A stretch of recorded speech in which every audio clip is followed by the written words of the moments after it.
Good morning friends, इडुसाला में आपका स्वागत है। हम लोग बिहार स्पेशल की सीरीज कर रहे थे जिसमें इम्तियाज़ अहमद की बुक से कर रहे थे ऑब्जेक्टिव टाइप क्वेश्चन।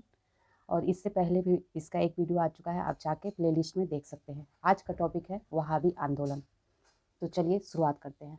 सीरत ई मुस्तकुम, रिसाल ई जिहाद एवं रिसाला ई हिजरत पुस्तिकाएँ संबंधित है। ये वहाबी आंदोलन से संबंधित है।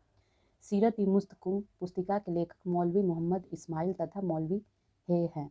वहाबी आंदोलन के प्रणेता सैयद अहमद के साथ अफगानिस्तान की यात्रा पर पटना के कौन से वहाबी नेता गए थे? ये थे इनायत अली और विलायत अली। ये थे इनायत अली एवं विलायत अली। ओके। अंतिम मुगल सम्राट बहादुर शाह सम्राट ने पटना के किस वहाबी नेता को अभिभाषण के लिए आमंत्रित किया?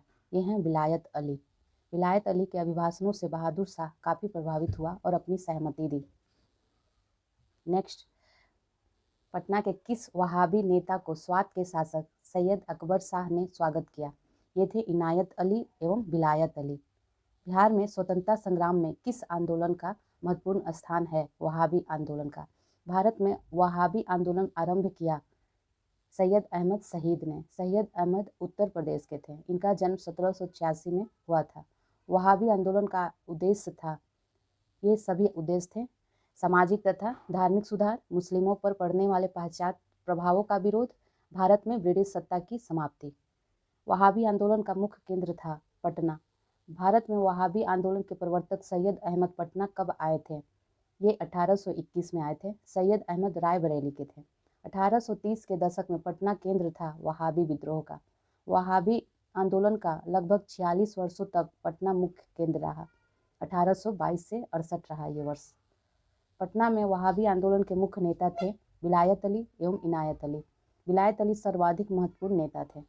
बिहार के वहाबी नेताओं में आजीवन कारावास की सजा निम्न में किसे मिली थी? अहमदुल्ला को। पटना के न्यायाधीश ने अहमदुल्ला को मृत्युदंड की सजा दी थी, लेकिन हाई कोर्ट ने आजीवन काला पानी में बदल दिया। पटना के अंतिम मुख्य वहाबी नेता थे अहमदुल्ला। विलायत अली की मृत्यु कब हुई थी? ये 1854। विलायत अली एवं इनायत अली दोनों भाई थे और विलायत अली की मृत्यु 1854 में हुई थी। विलायत अली की मृत्यु के उपरांत वहाबी आंदोलन का प्रमुख नेता हुआ इनायत अली। इनायत अली की मृत्यु 1858 में हुई। वहाबी आंदोलन के एक प्रमुख नेता मौलवी अब्दुल्ला के पिता थे। ये थे विलायत अली। मौलवी अब्दुल्ला के पिता विलायत अली थे। 1864 के अम्बाला के मुकदमे में पटना के वहाबियों के वकील थे प्लाइडेन। इस मुकदमे में 3 पटना के वहाबियों को मृत्युदंड तथा शेष 8 को आजीवन काला पानी की सजा मिली, परंतु बाद में उनके मृत्युदंड को आजीवन काला पानी की सजा में बदल दिया गया। पटना के वहाबियों की शक्ति समाप्त हो गई 1870 से 71 तक। किस गवर्नर जनरल ने 1884 में शेष बचे वहाबी कैदियों की रिहाई करवाया? ये लॉर्ड रिपन था। सादिकपुर के मौलवी अब्दुल रहीम के पत्नी के आवेदन पर रिहाई हुई थी। वहाबी आंदोलन के समय पटना का कमिश्नर था विलियम टेलर। वहाबी आंदोलन के किस नेता को पटना के सादिकपुर के सदस्यों ने अपना आध्यात्मिक नेता माना था? सैयद अहमद बरेलवी। वहाबियों ने सीमांत क्षेत्र में अपना राज्य कहाँ स्थापित किया? ये सिताना में। वहाबी आंदोलन के प्रणेता सैयद अहमद शहीद के संबंध में निम्नलिखित को पढ़ें। ये चारों उनके बारे में सही है। उनका जन्म 1786 में रायबरेली में हुआ। उन्होंने 1821 में पटना की यात्रा की। वे 1831 में सिखों के विरुद्ध लड़ते हुए मारे गए। उनकी मृत्यु बालाकोट के एक युद्ध में हुई। वहाबी नेता इनायत अली की मृत्यु कब हुई? ये 1858 ईस्वी में हुई। इनायत अली की मृत्यु उपरांत किस वहाबी नेता ने अंग्रेजों संघर्ष का नेतृत्व ग्रहण किया? मकसूद अली ने। वहाबियों को अंग्रेजों ने पराजित किया। उपयुक्त सभी 1852 के युद्ध में, 1858 के युद्ध में, 1863 के युद्ध में। वहाबी नेताओं में किसको उम्र कैद और काला पानी की सजा हुई थी? ये सभी अब्दुल रहीम, याहिया अली, अहमदुल्ला, इन सभी को हुई थी काला पानी की और उम्र कैद की सजा। ओके। पटना स्थित वहाबियों का केंद्र कहलाता था काफिला। वहाबियों से प्रेरित पूर्वी बंगाल में कौन आंदोलन प्रारंभ हुआ? ये था फरायजी आंदोलन, जो पूर्वी बंगाल में हुआ था। अब देखते हैं बिहार में जनजातीय आंदोलन, जो झारखंड सहित संथाल विद्रोह के नेता थे सिद्धू कानू। सिद्धू कानू, चांद भैरो, इन 4 भाइयों के नेतृत्व में विद्रोह हुआ था। संथाल विद्रोह की शुरुआत सिद्धू कानू के गांव भगनाडीह, राजमहल सब डिवीजन में हुई थी। ये डेट था 30 जून 1855 को। संथाल विद्रोह 1855 से 57 का फैलाव था वर्धमान से लेकर भागलपुर तक, पश्चिम में कहलगांव, भागलपुर से लेकर पूरब में राजमहल तक, उत्तर में गंगा में, दक्षिण में रानीगंज और सैंथिया तक का क्षेत्रफल संथालों ने लगभग मुक्त कर रखा था। कंपनी सरकार ने संथाल विद्रोह के क्षेत्र में मार्शल लॉ लगा दिया। ये था 10 नवंबर 1855। 3 जनवरी 1856 को मार्शल लॉ हटा दिया गया। किस विद्रोह के बाद भागलपुर प्रमंडल के अंतर्गत संथाल परगना जिले का गठन किया गया? ये था संथाल विद्रोह। 1855 में संथालों ने किस अंग्रेज कमांडर को हराया? ये था मेजर बारो। निम्न में से संथाल विद्रोह कब हुआ? ये 1855 से 56 में हुआ। अंग्रेजों के खिलाफ संथाल विद्रोह की अवधि है 1855 से 57। उस क्षेत्र की पहचान कीजिए जहां संथालों ने 1855 से 56 में अपनी सरकार की घोषणा की। ये क्षेत्र था भागलपुर से राजमहल। अब चलते हैं मुंडा विद्रोह। उलगुलान विद्रोह किससे जुड़ा था? ये बिरसा मुंडा से जुड़ा था। बिरसा मुंडा के गुरु कौन थे? ये आनंद पांडे थे। मुंडाओं ने विद्रोह खड़ा किया 1895 में। बिरसा मुंडा का कार्य क्षेत्र कौन सा था? रांची। बिरसा को सोते हुए पकड़ा गया 3 फरवरी 1900 में। ये बिरसा को सोते हुए पकड़ा गया था 3 फरवरी 1900 को। ठीक है। ये डॉक्टर के दत्त, बिहार में स्वतंत्रता आंदोलन का इतिहास, उनके स्रोत से लिया गया है। श्री बिरसा कहाँ के रहने वाले थे? तमार के। श्री बिरसा तमार थाना ग्राम चलकन के निवासी थे। किस जनजातीय नेता को उसके अनुयायी उसे भगवान, धरती आबा या विश्व पिता का अवतार तथा नया पैगंबर मानते थे? ये बिरसा मुंडा के। बिरसा मुंडा को 24 अगस्त 1895 को चलकन से किसने गिरफ्तार किया? ये श्री मियर्स थे। बिरसा मुंडा ने अपने किस विश्वस्त सहयोगी को लोगों की भर्ती और सैन्य प्रशिक्षण का कार्य सौंपा? गया मुंडा को। बिरसा मुंडा का लक्ष्य था उपरोक्त सभी: आंतरिक शुद्धि, विदेशी राज्य की समाप्ति, ब्रिटिश समर्थक जमींदारों से मुक्ति। ये सभी उनका लक्ष्य था। अब देखते हैं बिहार में कुछ अन्य आंदोलन विद्रोह। 1866-67 के मिल खेतिहरों के बिहार में हुए विद्रोह के क्षेत्र में के रूप में पहचान करना है। ये चंपारण था। मुंगेर का बहिया ताल विरोध का उद्देश्य था बकास भूमि की वापसी की मांग। 1936 में बिहार में जमींदार के सत्वाधिकार नीति के विरुद्ध जो आंदोलन चलाया गया था वो है वक्ष आंदोलन। बिहार का कौन सा क्षेत्र 1770 से 71 में सन्यासी विद्रोह का केंद्र था? ये था पूर्णिया। बिहार में नोनिया विद्रोह जो 1778 से 1800 के मध्य हुई थी के दौरान निम्न में से कौन सा जिला प्रभावित हुआ था? ये सभी जिला सारण, वैशाली और पूर्णिया। ओके। अब देखते हैं बिहार में राष्ट्रीय चेतना का उदय तथा स्वतंत्रता संघर्ष का प्रारंभिक चरण। किस समाचार पत्र में यह टिप्पणी की गई? बिहार में हिंदू और मुसलमानों के मध्य सौहार्द तथा सद्भावना स्थापित करने का उदाहरण प्रस्तुत किया गया है। आशा की जाती है कि संपूर्ण देश में लोग इसका अनुकरण करेंगे और यदि ऐसा हुआ तो दुर्भाग्यपूर्ण हिंदू मुस्लिम विवाद समाप्त हो जाएंगे। ये इंडियन मिरर में लिखा गया था। पृथक निर्वाचन प्रणाली को किस बिहारी ने असीमित दुष्टतापूर्ण योजना कहकर आलोचना की? हसन इमाम। भारतीय राष्ट्रीय कांग्रेस के 25वें अधिवेशन इलाहाबाद 1990 में बिहार से कितने प्रतिनिधि ने भाग लिया था? ये 39 थे। ये दूसरा अच्छा हो गया था। चलिए आगे। बिहार प्रांतीय सम्मेलन कांग्रेस का 7वां अधिवेशन 3 अप्रैल 1915 को कहाँ हुआ था? ये था छपरा। इसकी अध्यक्षता नंद किशोर लाल ने किया। पटना विश्वविद्यालय विधेयक केंद्रीय विधायिका परिषद में किसने प्रस्तुत किया? ये है सर शंकर नारायण ने। ठीक है।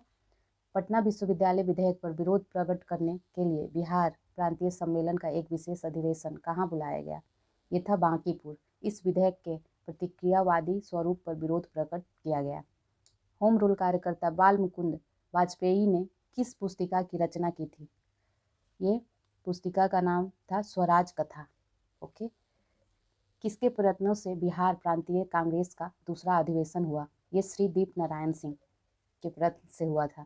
बॉयज एसोसिएशन के संस्थापक थे श्री सूर्यदेव नारायण वर्मा।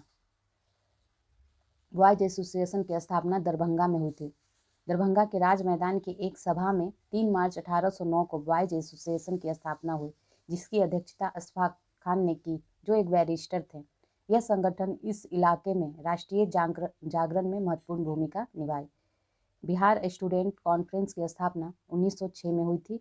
बिहार में राष्ट्रवादी चेतना के विकास में इसका अत्यंत महत्वपूर्ण स्थान है। दरभंगा में सरस्वती अकादमी की स्थापना कब हुई थी? यह 1 जनवरी 1901 में हुई थी। बिहार में प्रथम बालिका विद्यालय की स्थापना किसने की थी? ये श्रीमती अघोर कामिनी देवी थी। यह विद्यालय पटना में स्थापित की गई थी। बिहार में प्रथम बालिका विद्यालय की स्थापना की गई थी, कब हुई थी? ये 1891 में। पटना में प्रथम बालिका विद्यालय की स्थापना 1891 में श्रीमती अघोर कामिनी देवी ने की। बिहार में राष्ट्रीय चेतना के जागरण के मुख्य कारण थे, ये सभी कारण थे, पढ़ देती हूँ।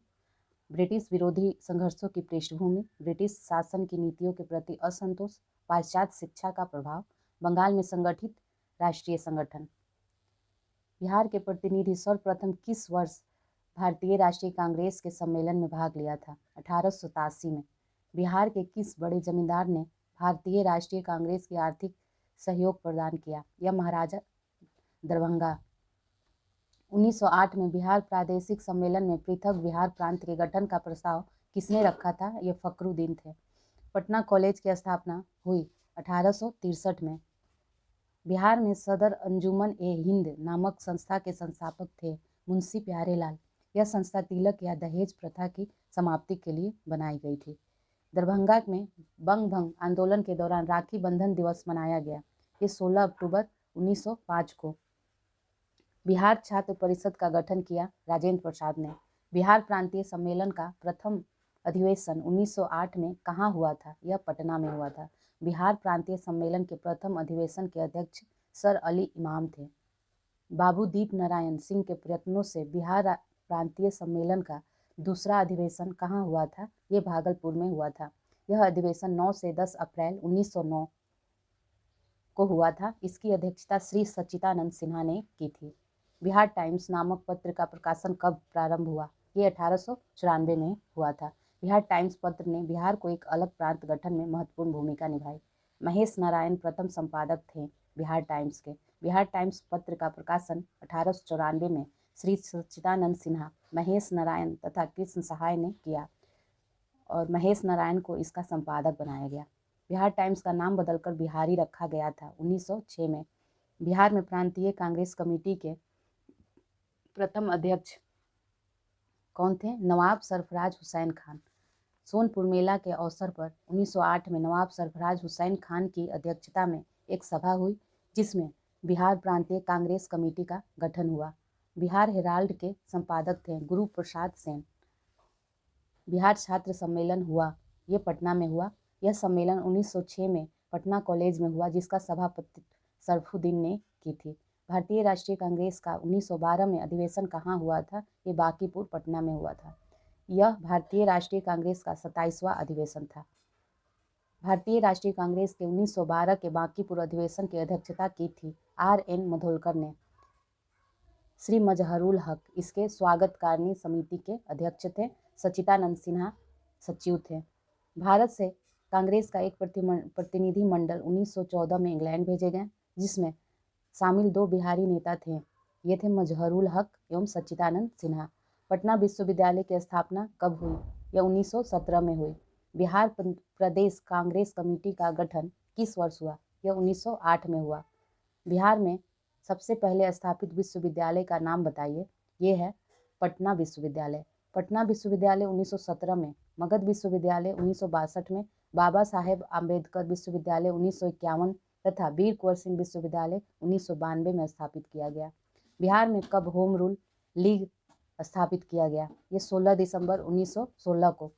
बांकीपुर पटना की एक सभा में 16 दिसंबर 1916 को होम रूल स्थापित करने का निर्णय लिया गया। मजहरुल हक को अध्यक्ष बनाया गया। बिहार में होम रूल आंदोलन के संस्थापक थे मजहरुल हक। होम रूल आंदोलन के दौरान श्रीमती एनी बेसेंट पटना आई थी। ये 18 अप्रैल एवं 25 जुलाई 1918 को आई थी। पंडित नेहरू जवाहरलाल नेहरू ने कांग्रेस के किस अधिवेशन में सर्वप्रथम भाग लिया था? ये बांकीपुर पटना में। पटना होम रूल लीग के किस नेता ने विजयदशमी के दिन भारत माता की पूजा प्रारंभ करने की विचार दिया? ये थे रायपुरन चंद। रायपुरन चंद पटना होम रूल लीग के सहकारी सचिव थे। 1918 में इसकी मृत्यु हो गई, जिसके कारण वे इस संबंध में कुछ ज़्यादा नहीं कर सके। इसे कार्यान्वित किया उनके दो पुत्र बलदेव प्रसाद तथा राय दामोदर प्रसाद ने। बिहार के किस जिले में होम रूल का प्रचार नहीं हुआ? ये था चंपारण। मुजफ्फरपुर जिला होम रूल की स्थापना की जनकधारी प्रसाद ने।